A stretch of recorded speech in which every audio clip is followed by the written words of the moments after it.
This is the fabulous town of York. York's located 97 k's east of Perth and was first settled in 1831, only 2 years after the Swan River colony, that is Fremantle and Perth, was settled in 1829. Now, the reason we're here in York is because we're going to retrace the footsteps of an explorer, Charles Hunt. Charles Hunt was engaged by the government to establish a track to the east of York, around 500 k's, and establish waterholes. The reason for the track was to attempt to open up the country and the land and get people heading out there to find suitable farmland.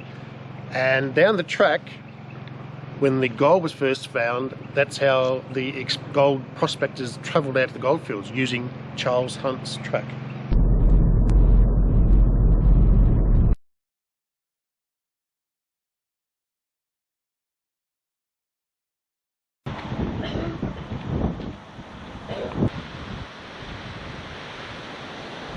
This is the Youndegin police outpost, established 1866, which later became a travellers' rest stop and a Cobb & Co changing station.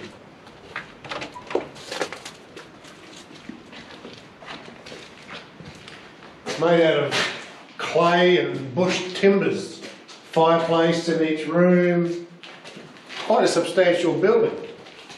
You just got to watch your head on the doors. Massive big fireplace. The kitchen out the back.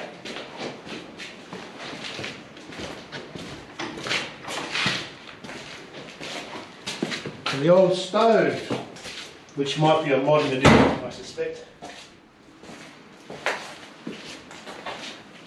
This is also the site for Hunt's Well number 1, so now we're going to see if we can locate it.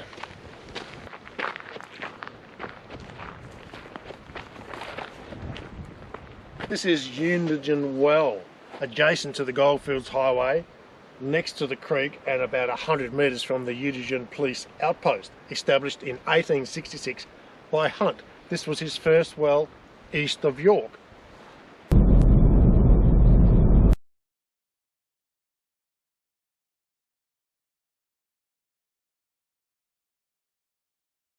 This is Hunt's Well number 2, known as Tammin Well because we're just out of Tammin.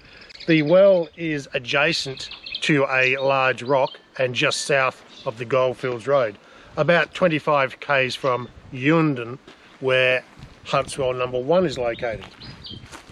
Just a bit of history about Mr. Hunt. In 1864, he did a couple of expeditions.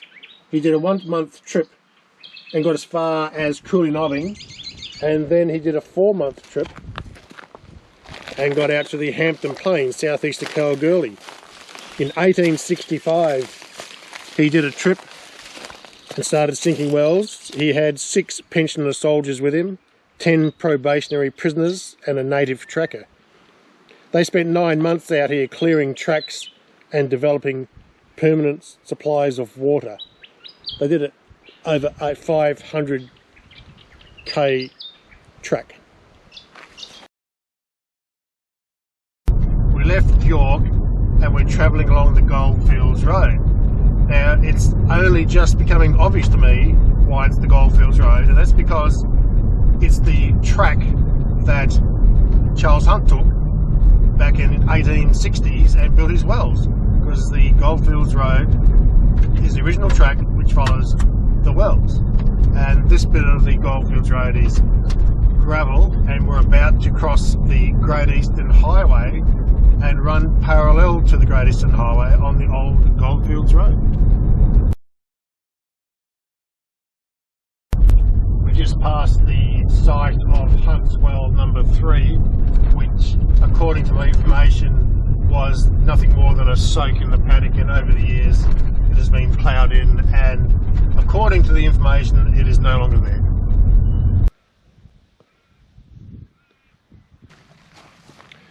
This is Mooranoppin Well. It's actually a dam with rock walls on 3 sides. Fair size, maybe 10 metres long, 8 metres wide. Hunt didn't actually build this one. It was established by the pastoralist who was here when Hunt arrived in 1864. We're about 125 k's down the track from York.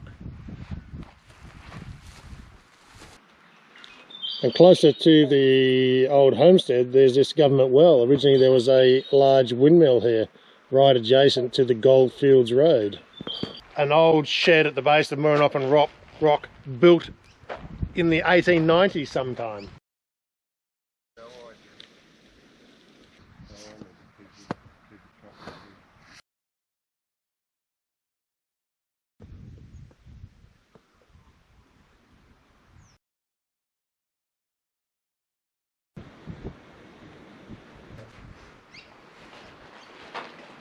This is the location of the old town site of Doodlakine.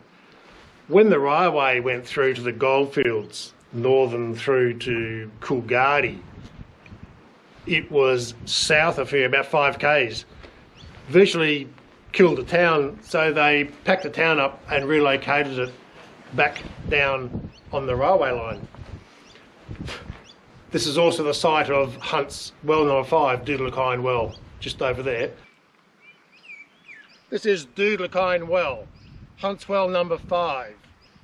The rock is about 100 metres to the west.